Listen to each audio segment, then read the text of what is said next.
It's cooking time with Ishita চ্যানেলে আপনাদের সবাইকে স্বাগত। আজকে আমি তৈরি করে দেখাবো সম্পূর্ণ ইউনিক একটি ডেজার্টের রেসিপি, লিচুর পায়েস। আর সামনেই জামাই ষষ্ঠী, তাই এই রকম একটি রেসিপি থাকলে স্পেশাল দিন আরও বেশি স্পেশাল হয়ে ওঠে। আগে কি কখনো এই রকম পায়েসের রেসিপি তৈরি করেছেন? যদি না বানিয়ে থাকেন তাহলে অবশ্যই এই রেসিপিটি বাড়িতে একবার ট্রাই করে দেখতে পারেন। ভিডিওটি ভালো লাগলে একটি লাইক, কমেন্ট এবং অসংখ্য শেয়ার করবেন। আর যারা এখনও পর্যন্ত চ্যানেলটিকে সাবস্ক্রাইব করেননি তারা অবশ্যই চ্যানেলটিকে সাবস্ক্রাইব করে দেবেন। তাহলে দেখে নেওয়া যাক আজকের রেসিপিটি। প্রথমেই আমি লিচুর পায়েসের জন্য পুর তৈরি করে নেব। তার জন্য সবার প্রথমে 500 গ্রাম ফুল ফ্যাট দুধ নিয়েছি। দুধ ভালো করে ফুটিয়ে নিয়েছি।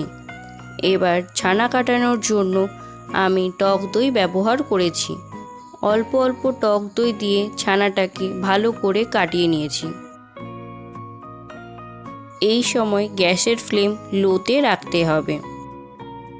ওভেন অফ করে একটি পরিষ্কার কাপড়ের সাহায্যে ছানার জল ঝরিয়ে নেব। অবশ্যই গরম অবস্থায় ছানার জল ছেঁকে নিতে হবে। এই দেখুন, ছানা থেকে জল ঝরিয়ে নিয়েছি। 500 গ্রাম দুধ থেকে এই পরিমাণে ছানা বেরিয়েছে।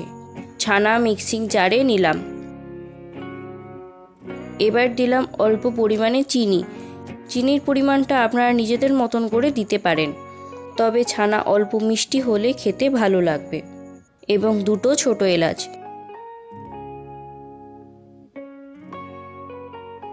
ছানাটাকে স্মুথ পেস্ট বানিয়ে নিয়েছি। এবারে কড়াই গরম করে তাতে 1 চামচ গাওয়া ঘি দিলাম। কড়াইয়ের মধ্যে ছানার পেস্টটা দিলাম। এই সময় গ্যাসের ফ্লেম লোতে রাখতে হবে, না হলে ছানার কালার চেঞ্জ হয়ে যাবে। এই সময় ছানা ভালো করে খুন্তির সাহায্যে ঘন ঘন নাড়তে হবে, না হলে কড়াইয়ের তলাইতে ছানা লেগে যেতে পারে। ছানা ভালো মতো শুকনো শুকনো হয়ে গেলে ওভেন অফ করে নিতে হবে। দেখুন, লিচুর পায়েসের জন্য ছানার পুর তৈরি হয়ে গিয়েছে।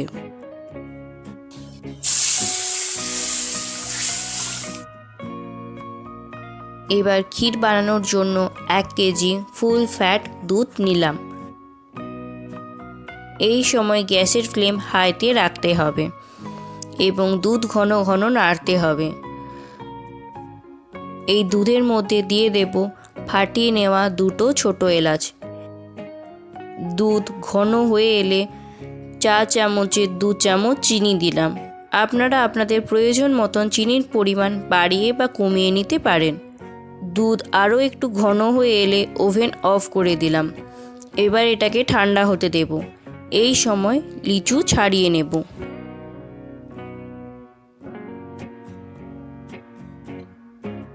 লিচুর খোসা ছাড়িয়ে বীজ বের করে নেব। এর জন্য আপনাদেরকে একটি সহজ পদ্ধতি দেখাচ্ছি, যার সাহায্যে আপনারা সহজেই লিচু থেকে বীজ বের করে নিতে পারবেন। দেখুন, এইভাবে ছুরির ডগার সাহায্যে আলতো হাতে খুঁচিয়ে খুঁচিয়ে লিচু থেকে বীজ আলগা করে নিতে হবে। কাজটা ধীরে সুস্থে করতে হবে, বেশি তাড়াহুড়ো করলে লিচু ফেটে যেতে পারে। এবার 2টো আঙুলের সাহায্যে আলগা হওয়া লিচুর বীজ টেনে বার করে নিচ্ছি। আপনারা চাইলে ছোট চিমটার সাহায্যেও বের করে নিতে পারেন। দেখুন, আরেকটা লিচুর বীজ ছাড়িয়ে দেখাচ্ছি। পুরো কাজটাই আমি খুব ধীরে সুস্থে করছি, তাড়াহুড়ো করছি না।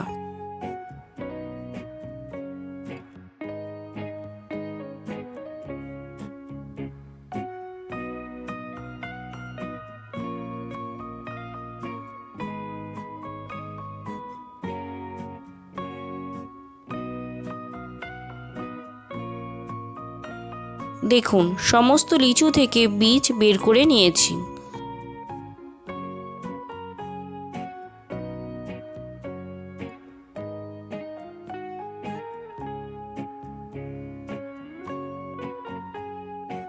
এবার ছানার পুর লিচুর মধ্যে ভরে দেব।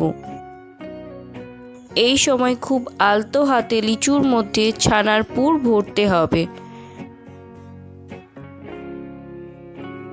বেশি চাপ দিয়ে লিচুর মধ্যে পুর ভরবেন না, তাহলে লিচু ফেটে যেতে পারে।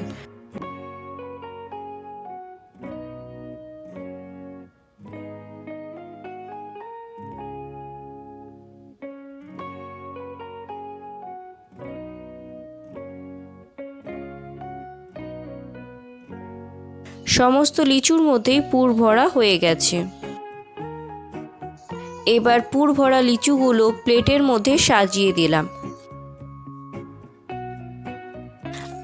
এবার আগে থেকে তৈরি করা ক্ষীর লিচুর উপরে দিলাম। ক্ষীর অবশ্যই ভালো মতন ঠান্ডা হতে হবে, না হলে লিচুর টেস্ট নষ্ট হয়ে যাবে।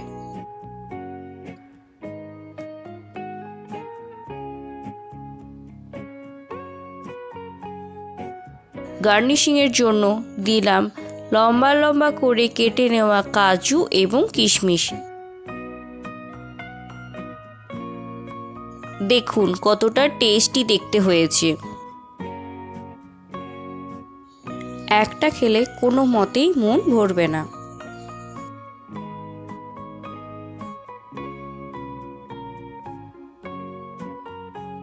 রেডি হয়ে গেল পুর ভরা লিচুর পায়েস। তাহলে আজ এখানেই বিদায় নিচ্ছি। দেখা হবে অন্য একটি ভিডিওতে।